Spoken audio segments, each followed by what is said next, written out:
Bismillahirrahmanirrahim. Assalamualaikum warahmatullahi wabarakatuh. Saudara-saudara semuanya, jamaah semuanya dimanapun Anda berada, yang dirahmati oleh Allah Subhanahu wa Ta'ala. Baiklah, pada pagi hari ini saudara-saudara semuanya akan saya ajak untuk mengaji kembali tentang Kitab Hikam karya Syekh Ibnu Athaillah. Insya Allah kalau kita bisa melaksanakan apa yang ada di dalam kitab tersebut, hati kita akan menjadi baik, akan menjadi bersih, dan insya Allah akan semakin dekat kepada Allah Subhanahu wa Ta'ala, serta banyak hijab atau penghalang hati kepada Allah yang akan dibuka oleh Allah Subhanahu wa Ta'ala. Al-hadiniyah bermanfaat untuk kita, saudara-saudara kita, keluarga kita, anak turun kita, guru-guru kita, khususnya Syekh Ibnu Athaillah, khususnya lagi Mbah Kiai Haji Hasyim Asy'ari, khususnya lagi bangsa Indonesia, Presiden Indonesia Pak Jokowi. Al-Fatihah. A'udzu billahi minasyaitonir rajim. Bismillahirrahmanirrahim. Alhamdulillahi rabbil alamin, arrahmanir rahim, maliki yaumiddin. Iyyaka na'budu wa iyyaka nasta'in, ihdinas siratal mustaqim, siratal ladzina an'amta 'alaihim, ghairil maghdubi 'alaihim waladdallin. Amin. Oke. Baiklah, saudara-saudara semuanya, saya akan ulangi sejenak materi yang kemarin sudah saya sampaikan, yaitu pada saat seseorang sudah bisa mencapai ma'rifat karena dibukakan satu pintu ma'rifat oleh Allah Subhanahu wa Ta'ala, maka berupayalah untuk memfokuskan hati kamu senantiasa ingat pada Allah Subhanahu wa Ta'ala secara terus-menerus. Berzikir pada Allah Subhanahu wa Ta'ala secara terus-menerus. Agar apa? Allah Subhanahu wa Ta'ala semakin membukakan pintu ma'rifat melalui arah yang lain, atau supaya kemarifatan Anda di hadapan Allah Subhanahu wa Ta'ala semakin besar dan semakin besar. Namun jangan pernah pula Anda iri terhadap kemarifatan yang dialami oleh orang lain. Summa qala, kemudian Syekh Ibnu Athaillah berkata dan berpesan kepada kita agar kita bisa melaksanakan isi pesan itu nanti. Ini baru mau saya baca pesannya. Al-a'malu zahiratu iku suwarun qaimatun wa arwahuha sirril ikhlasi fiha. Al-a'malus sholihatu, ulangi. Al-a'maluz zahiratu. Adapun berbagai macam amal-amal zahiriyah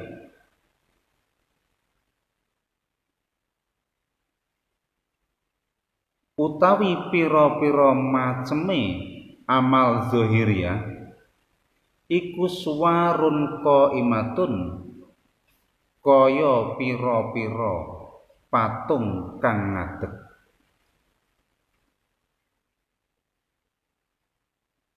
Saya ulangi, amal zahir itu bagaikan patung yang tegak berdiri,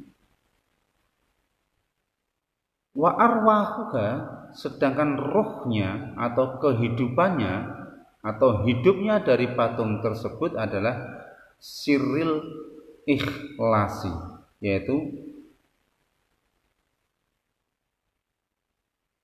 ikhlasi ati.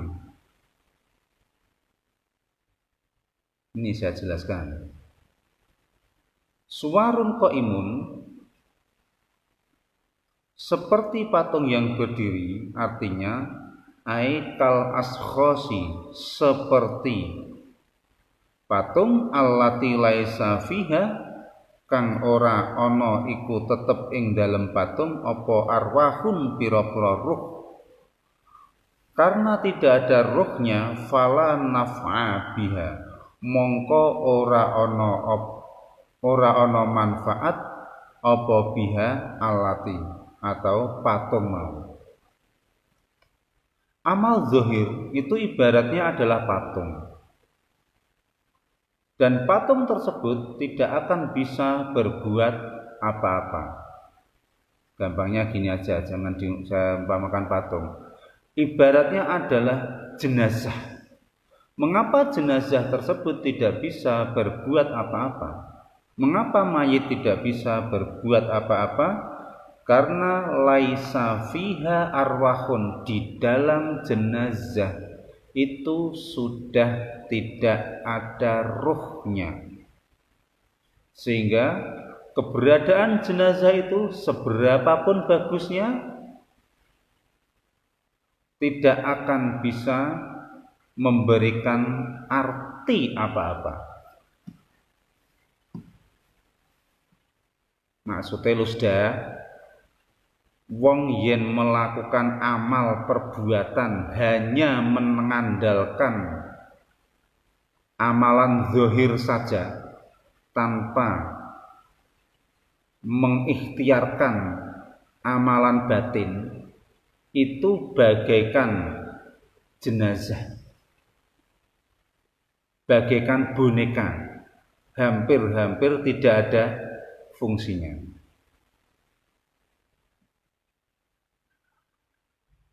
Laisa fiha arwahun wa arwahuha, utawi pira-pira ruwih amal, allati biha, allati kang iku sebab biha lati khayatuha, utawi uripe sahsun, wa nafuha lan manfaate sahsun iku wujudu sirril ikhlasi, wujude sire rupa ikhlasing ati.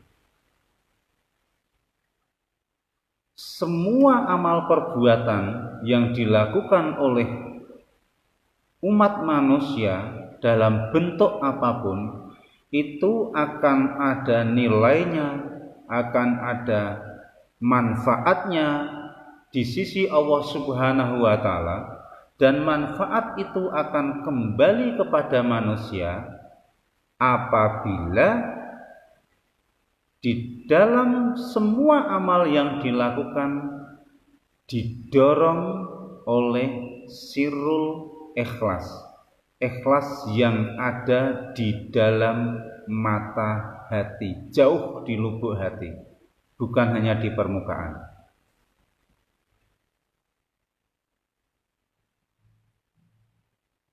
Saudara-saudara semuanya yang menyaksikan video ini, kalau ada yang tidak paham, tanyanya ke sini. Boleh bertanya kepada orang lain dengan syarat orang itu sudah pernah mengikuti ngaji tasawuf atau ngaji thariqah. Jangan bertanya tentang hal ini kepada orang-orang yang belum pernah mengaji thariqah atau tasawuf sama sekali. Nanti sama sekali tidak paham.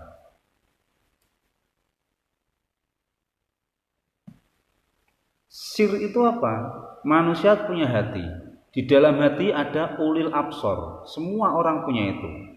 Di dalam ulil absor ada namanya sirul korbi. Jadi makin mendalam, makin mendalam, makin mendalam. Maka ini sangat halus cara merasakannya dan harus dilatih. Aisirul ikhlasi, aisirun wa ikhlasun fiha. Wal ikhlasu, anapun utawi ikhlas, ikhlas ini dibagi menjadi berbagai macam.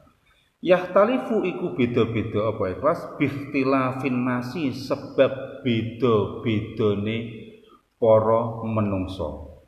Ikhlas iku ana macem-macem sesuai dengan tingkatan atau makomnya manusia tersebut sampai di tingkat apa. Ini saya jelaskan satu persatu, nanti koreksi diri Anda sendiri, kira-kira Anda sudah menempati di mana? Di nomor 1, nomor 2, nomor 3, atau belum sama sekali? Ikuti dengan baik. Yang pertama, fal ikhlasul ubadi. Ikhlasul ubadi utawi ikhlasi pira-pira wong kang ahli ibadah. Ubad kemarin sudah saya sampaikan di hikam 1. Apa yang dimaksud ubad? Ikhlasnya seperti apa? Yaitu salamatu a'malihim. Amal mereka, amal yang mereka lakukan ini bisa selamat dari apa? Min riyain, dari riya. Al-jaliyi, riya kang terang-terangan, ingin dilihat oleh orang lain secara terang-terangan. Wal khofi, maupun riya yang tersamar, sangat terselubung.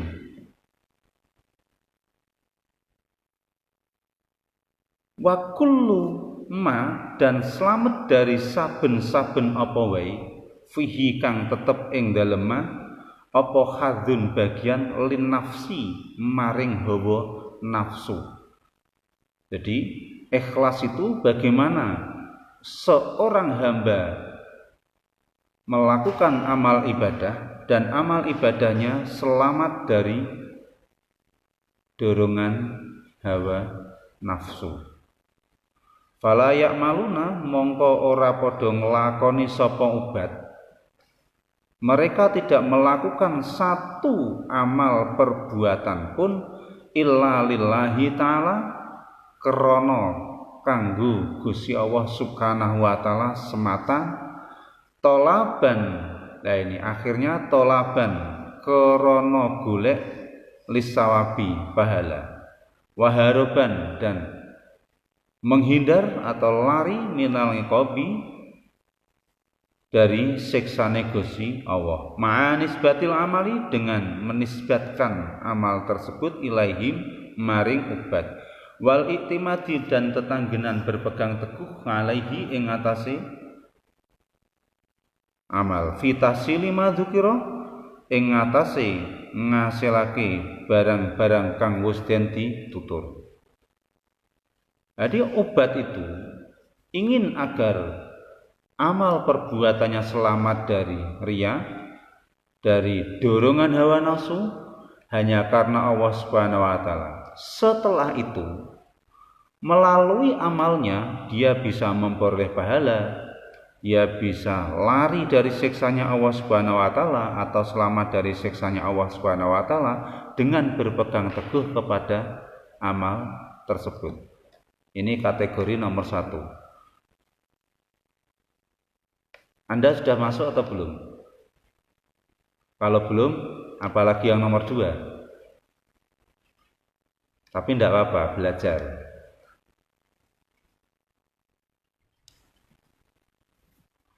Nomor 2, wa ikhlasul muhibbina, ikhlase wong-wong kang wis iso padha muhibbin, seneng, tresno, cinta marang gone Gusti Allah. Pertama ikhlasul ubad, kedua ikhlasul muhibbin. Ikhlase wong-wong sing duwe rasa seneng marang gone Gusti Allah, dan rasa senenge kuwi agung utawa gedhe banget. Huwa ikhlase wong-wong sing padha seneng marang Gusti Allah iku al amalu, amal apa wae bentuke, lillahi krana Gusti Allah, ijlalan krana ngagungake Gusti Allah, wa ta'dziman lan krana ngagungake Gusti Allah. Li annahu krana sak temene Gusti Allah iku ahlun lidzalika, memang ahli atau berhak untuk diagungkan.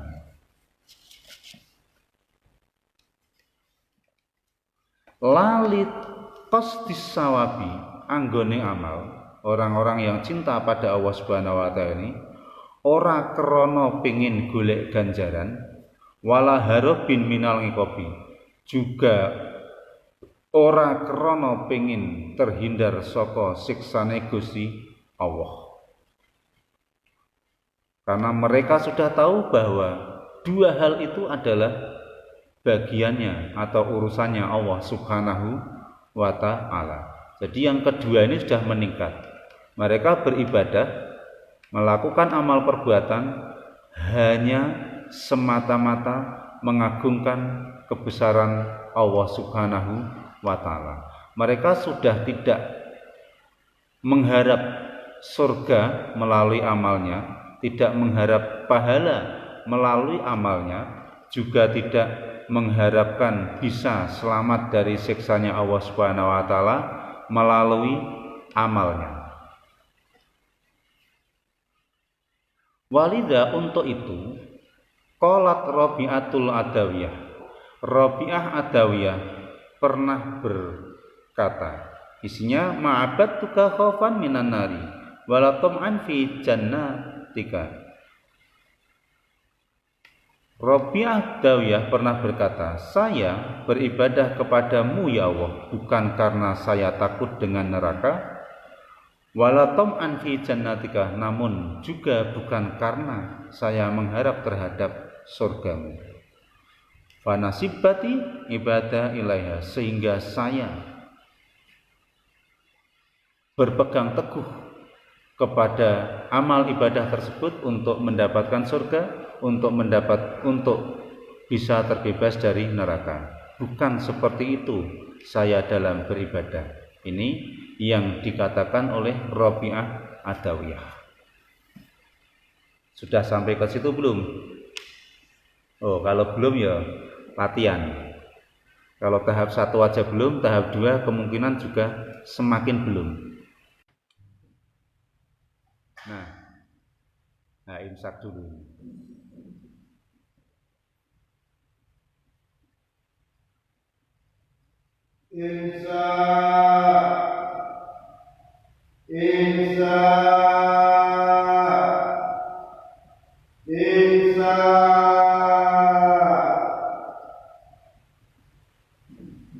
Wal ikhlasul arifina, yang ketiga adalah ikhlasnya orang-orang yang sudah bisa bermakrifat kepada Allah Subhanahu wa ta'ala. Ikhlasnya orang-orang yang sudah mencapai makom makrifat. Apa ikhlasnya beliau-beliau ini? Adalah syuhuduhum infiradal haqqi, yaitu oleh ningali sapa arifin infiradal haqqi, ing oleh ngijine zate Allah Subhanahu wa ta'ala,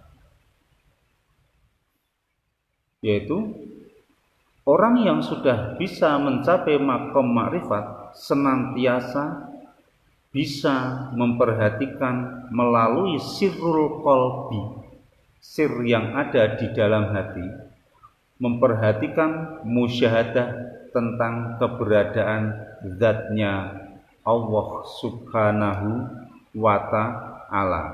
Sama sekali sudah tidak ada ruang di dalam hatinya untuk memperhatikan yang lain. Jadi saya ulangi, sirrul qalbinya, rasa yang ada di dalam hatinya hanya untuk memperhatikan keberadaan Allah Subhanahu wa ta'ala. Pada saat apa? Bitahrikihim wa taskinihim, melalui semua gerakan yang ada pada anggota tubuhnya, dan pada saat dia tenang tanpa melakukan gerakan apa-apa.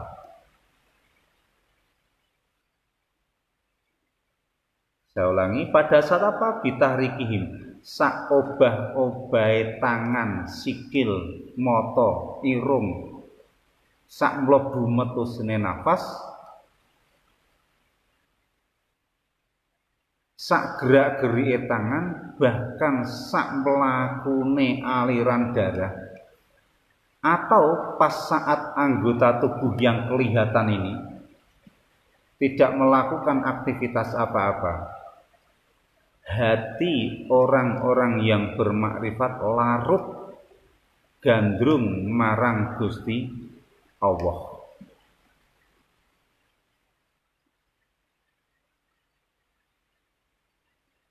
Ini tingkatan paling tinggi untuk orang-orang khos. Kita bercita-cita semoga suatu saat bisa sampai di situ, tapi jangan dipaksa. Jalani tahap demi tahap dengan baik. Karena tiap orang prosesnya sendiri-sendiri, makom yang akan dicapai pun tidak bisa bersama-sama. Min ghairi ayyara li anfusihim, saking tanpa isoh ningali sapa wong makrifat li anfusihim maring awak dhewene wong makrifat fidzalika ing dalem mengkono-mengkono meneng utawa gerak ora iso ningali khaulan ing anane daya kekuatan, anane daya wala kuwatan lan ora ningali anane kekuatan nong sak jroning amake. Fala ya'maluna mongko ora padha nglakoni sapa wong makrifat al amala ing ngamal illa billah angin kelawan Gusti Allah la bikaulihim ora krana dayane wala kuwatihim lan ora krana kekuatane. Dadi wong makrifat wis iso ningali kabeh iku merga Gusti Allah bareng nong sakjerone awake, bukan karena daya yang ada di dalam dirinya, bukan pula adanya kekuatan yang ada di dalam dirinya. Saya akhiri dulu. Kalau belum paham, tanyanya di sini jangan bertanya kepada orang-orang yang belum pernah ngaji thariqah. Tidak boleh, nanti makin tidak paham. Kalau belum paham, jalani apa yang sudah kamu lakukan saat ini, upayakan dilakukan seikhlas mungkin. Wallahul muwaffiq ila aqwamit thoriq. Wassalamualaikum warahmatullahi wabarakatuh.